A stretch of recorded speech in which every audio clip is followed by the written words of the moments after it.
सोन्याचा चमचा घेऊन जन्माला आलेल्या लोकांनी मुख्यमंत्री व्हायचं, उपमुख्यमंत्री व्हायचं, मंत्री व्हायचं, असं काही लिखापडी आहे? आणि म्हणून आम्ही सोन्याचा चमचा घेऊन जन्माला आलो नसलो तरी सुद्धा सर्वसामान्यांच्या आयुष्यामध्ये सोन्याचे दिवस आणण्यासाठी आमचा जन्म झालेला आहे.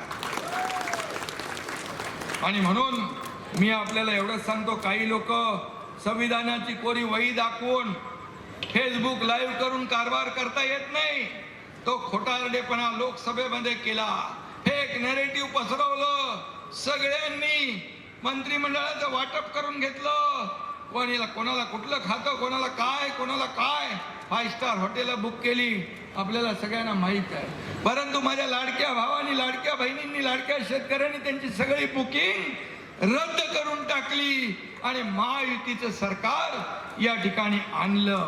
आणि म्हणून काही लोक बंगल्यात बसून फेसबुक म्हणजे FB खेळत बसतात, त्यात काही जात नाही, बसल्या बसल्या टाइमपास. FB म्हणजे काय? फुकट बाबूराव. मी सुद्धा FB आहे, पण महाराष्ट्राचा फेवरेट ब्रदर, लाडका भाऊ, फरक आहे, फरक बघा. आणि म्हणून आम्ही पद येतात जातात. बाळासाहेब सांगायचे पद येतात जातात, सत्ता येते जाते, पण नाव जाता कामा नये.